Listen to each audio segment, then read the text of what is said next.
Ainda dentro de balanceamento por oxirredução, pessoal, existe um caso específico que se chama balanceamento auto-redox. O que seria isso? É um caso específico de oxirredução que ocorre quando uma substância é simultaneamente o agente redutor e o agente oxidante. Como assim?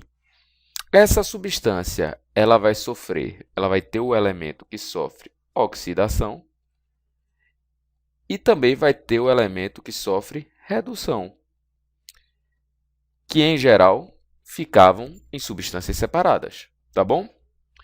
Relembrando as regras para nós fazermos o balanceamento redox, como é que elas seriam? A primeira, identificar o NOx e todos os elementos participantes da reação química. Segundo, identificar elementos que reduzem e oxidam. Terceiro, escolher o lado mais relevante segundo a atomicidade, tá? Aí, esse terceiro ponto aqui, ele vai mudar. Por quê? Nós não vamos escolher o lado mais relevante segundo a atomicidade. Agora, nós vamos fazer o seguinte. Vamos lançar os coeficientes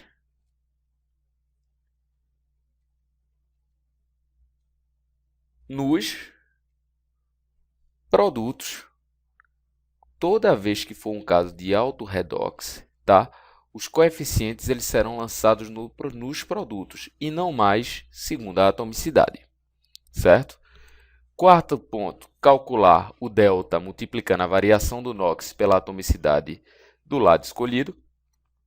5. Simplificar o delta, caso seja possível. 6. Colocar o delta de forma invertida como coeficiente. E 7. Completar o balanceamento por tentativa. Vamos lá ver a aplicação do balanceamento redox, no caso auto-redox. Nós temos aqui a reação química do gás cloro com o hidróxido de sódio. O que vai acontecer aqui, galera? Se nós formos calcular os NOx do sódio, ele vai ser mais 1 nos reagentes e mais 1 nos produtos. Afinal, o sódio ele é família 1A. Ele tem NOx fixo em mais 1, a não ser que ele seja uma substância simples. O oxigênio ele vai ser menos 2 nos reagentes e menos 2 nos produtos. O hidrogênio, da mesma forma, vai ser mais 1 nos reagentes e mais 1 nos produtos, causando um acumulado de mais 2, que daria a soma dos NOx igual a 0 na água, o que é uma determinação. A soma dos NOx em uma molécula tem que dar igual a 0. Quando nós formos verificar o NOx do cloro, olha o que vai acontecer. O cloro aqui é substância simples, então o NOx dele vai ser igual a 0.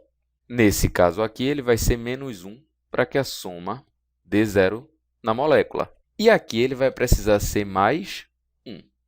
Opa! O que aconteceu? Um dos cloros saiu de 0 para mais 1 e o outro cloro saiu de 0 para menos 1. Então, nós tivemos um cloro oxidando e um cloro reduzindo, certo? Vamos colocar as setinhas para estudar melhor isso aqui. Então, seria o seguinte. Nós teríamos aqui, ó, um dos cloros variou até mais 1, tá? Como ele saiu de 0 para mais 1, nós dizemos que ocorreu uma oxidação, certo? Por que ocorreu a oxidação? Porque o NOx aumentou. E como é que vai ficar o cálculo desse delta? Delta vai ser igual à variação do NOx, saiu de 0 para mais 1, então a variação foi 1, vezes o número de átomos que variaram. Aí vocês têm que tomar bastante atenção e bastante cuidado nesse caso. Quando eu falo Cl2, eu estou falando que um cloro oxidou e um cloro reduziu. Beleza? Então, vejam só. Se eu tenho um cloro que oxidou e um cloro que reduziu, minha atomicidade, nesse caso aí, vai ser igual a 1. Certo? Por que minha atomicidade vai ser igual a 1? Porque do Cl2, apenas um dos cloros sofreu oxidação, tá? Então, meu delta seria igual a 1. Quando nós formos verificar quem reduziu, viemos aqui também para o Cl2, tá? Então, ó, a variação foi de 0 para menos 1. Como o número diminuiu, ocorreu redução. Vamos calcular o delta. Delta vai ser igual a variação do NOx, que foi de 0 para menos 1, ou seja, a variação foi de 1, vezes a atomicidade. Mais uma vez, galera, por mais que vocês vejam a atomicidade igual a 2 aqui, vocês vão lançar o valor 1. Por quê? Porque dos dois cloros existentes, apenas um deles foi que sofreu a redução, tá? Um cloro oxidou e um cloro reduziu. Massa? Então, o delta vai ser igual a 1. De posse desses valores, nós podemos agora fazer o quê? Calcular, ou melhor, balancear a reação. O que eu faço? Pego o meu delta da oxidação e lanço do lado da redução. Nos produtos, porque isso é um caso de auto-redox, tá? Então, venho aqui e coloco 1. Pego o delta da redução e lanço do lado da oxidação. Fazendo isso, o balanceamento vai se tornar muito mais fácil. Por quê? Eu defini que eu tenho um sódio aqui, ou seja, eu tenho 2 sódios nos meus produtos.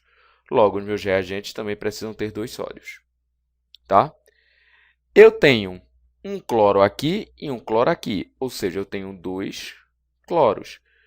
E os meus reagentes também vão precisar ter 2 cloros. Como eu já tenho Cl2 aqui, é só colocar 1. Tá? Nesse caso, eu fico com 2 hidrogênios. Aqui eu tenho 2 hidrogênios. E 2 oxigênios, certo? Tem um oxigênio aqui e um oxigênio aqui. Então, conferindo, como é que fica, galera? 2 sódios, 2 sódios.